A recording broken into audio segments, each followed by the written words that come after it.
Intertropical Convergence Zone o ITCZ, patuloy na nagpapalakas ng ulan sa Southern Mindanao. Amihan o Northeast Monsoon nananatiling dominante sa Northern at Central Luzon. May mga lugar na posibleng makaranas ng flash flood o landslide. Mga kababayan, walang bagyo na inaasahan sa ngayon, ngunit hindi pa tapos ang ulan. Magandang araw Pilipinas, ito ang Pilipinas Weather ngayon. Narito na ang ating update sa panahon. Kung bago ka lang sa ating channel, please like, share, and subscribe para lagi ka updated sa panahon. Salamat sa iyong suporta.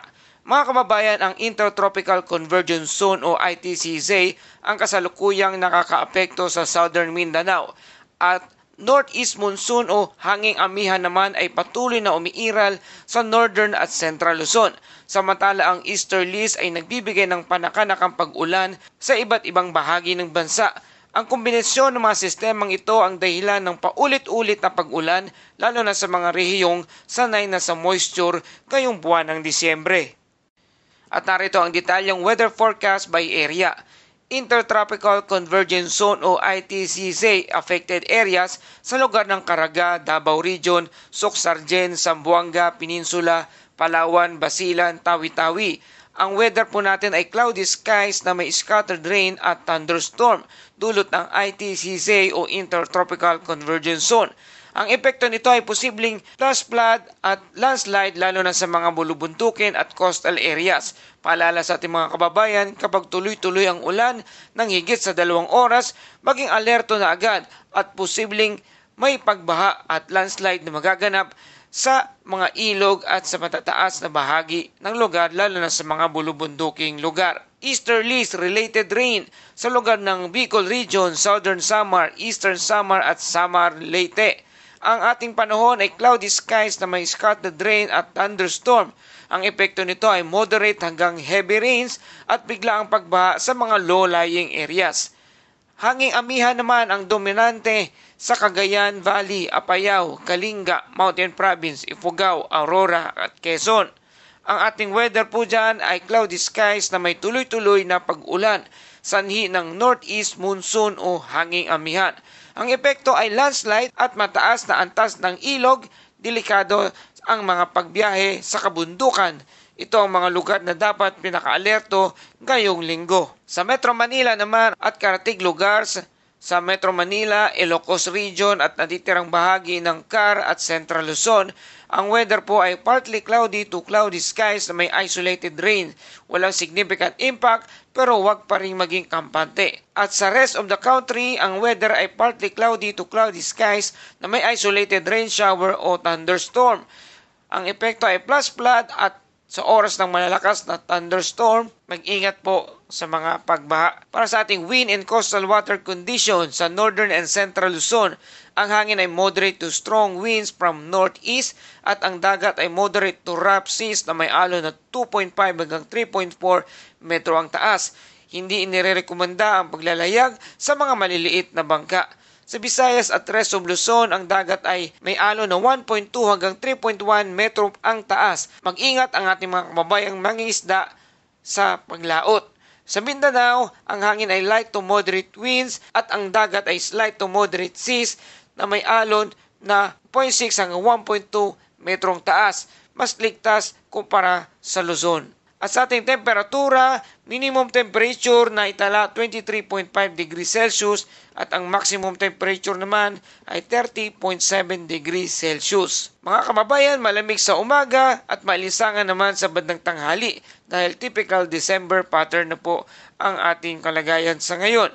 At para sa ating astronomical info, ang araw ay sisikat mamayang alas 6:15 ng umaga at tulubog naman ito bandang alas 5:30 ng hapon. Mas maikli ang araw po ngayon at ramdam na talaga ang panahon ng Pasko. Mga kababayan, sa ngayon ang pangunahing dahilan ng ating lagay ng panahon ay ang malakas na shear line na patuloy na nakakaapekto sa Hilagang Luzon. Dahil dito, inasahan ang mas madalas na pag-ulan at paminsan-minsang thunderstorm sa mga susunod na araw. Ang pinaka-apektadong lugar nito at ang pinakamalakas na maapektuhan ay ang Cagayan Valley, silangang bahagi ng Luzon, kabilang ang mga lugar na malapit sa Sierra Madre. At sa ating rainfall outlook, maaaring umabot sa 100 hanggang 200 mm na buhos ng ulan ang kabuang ulan hanggang weekend. at ang epekto at babala nito ay posibleng pagtaas ng level ng tubig sa Cagayan River na ngayon ay nananatiling mataas at pinapayuhan ang mga nakatira sa mga mabababang lugar at tabing ilog na maghanda para sa posibleng pagbaha. Maging alerto din ang anumang abiso ng Local Government Unit o LGU at ang Disaster Responsive Unit. Samantala, ang easterlies ay patuloy na nagdadala ng pag-ulan sa silangang Mindanao lalo na sa mga baybayin at windwards areas. Bagamat hindi kasing tindi ng ulan sa Hilagang Luzon, posible pa rin ang biglaang buhos ng ulan at localized flooding sa ilang lugar. Habang ang tropical cyclone outlook naman sa kabila ng aktibong panahon, wala tayong nakikitang senyalis na isang pinangangalanang bagyo o magiging bagyo. Walang named tropical system sa extended forecast at inaasahang mananatiling bagyo-free ang bansa hanggang katapusan ng Disyembre. Ang umiiral ng kondisyon ng malakas na wind shear ay patuloy na pumipigil sa pagbuo ng anumang tropical cyclone. Kaya paalala sa ating mga kababayan, maging handa, manatiling mag-ingat at impormado. At patuloy na susubaybayan ang mga abiso mula sa lokal na otoridad at pag-asa lalo na sa mga lugar na madalas bahain. Kaya ngayong araw, ang kombinasyon ng shoreline at easterlies ang pangunahing dahilan kung bakit tumataas ang tsansa ng ulan sa iba't ibang bahagi ng bansa. Kung titingnan natin ang satellite image, malinaw na nakikita ang setup. Ang low-level clouds mula sa silangan ay patuloy na pumapasok, habang ang mas malamig na hangin mula sa hilaga ay bumababa. Kapag nagbanggaan ang dalawang hangin, nagkakaroon ng wind shear. Mas nagiging aktibo ang ulan at thunderstorm. At ang pinakaramdam nito ay sa Eastern Luzon at Eastern Mindanao. So kaya ano ang inasahan sa bawat rehiyon? Sa Northern Luzon, mas malakas na ulan sa Sierra Madre papunta sa Isabela at Cagayan. At posibleng tuloy-tuloy ang ulan sa windwards areas. At sa west coast ng Ilocos at Zambales, karamihan ay tuyo. Bahagyang ulap lang dahil naharangan ng Cordillera ang moisture. Sa Metro Manila naman at Central Luzon, maulap na may panakanakang mahinang hanggang katamtamang mga ulan. Hindi kasing bigat ng ulan sa Hilaga. Walang indikasyon na widespread flood sa ngayon. At sa Eastern Mindanao, tuloy-tuloy ang ulan dahil sa easterlies mula Siargao at Surigao hanggang Davao Region. Ang ulan ay nakafocus sa silangang bahagi dahil sa nahaharang ng mga bundok ang moisture bago makarating sa kanluran. Sa Visayas naman may posibilidad na afternoon showers.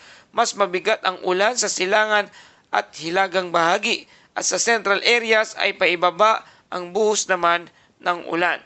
At sa west side area, sa Palawan, Western Visayas, maganda po ang panahon, mas tuyo at maliwanag, minimal ang tsansa ng mga ulan. At sa ating paparating na setup, may isang low pressure system na dadaan sa Japan at ito ang hihila pataas sa shoreline. Magpapalakas sa amihan, northeast monsoon at ang resulta sa pagdating ng weekend, mas malamig na hangin sa Northern Luzon.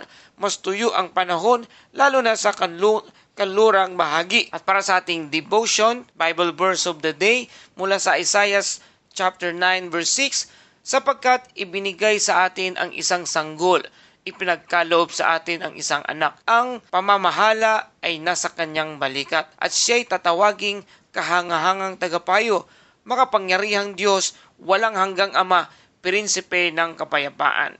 Mga kababayan, sa gitna ng pabago-bagong panahon, may ulan, may hangin, may lamig, ipinapaalala ng Pasko na may isang dumating upang magdala ng kapayapaan.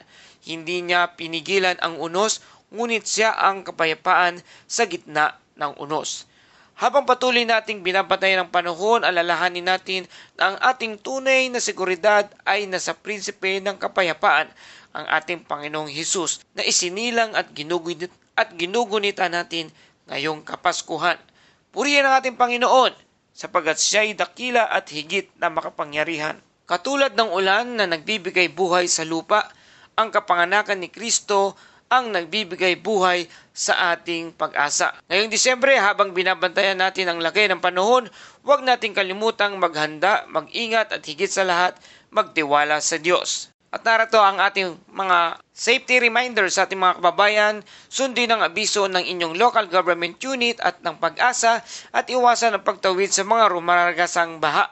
Tulungan ang kapitbahay, lalo na ang mga matanda at bata.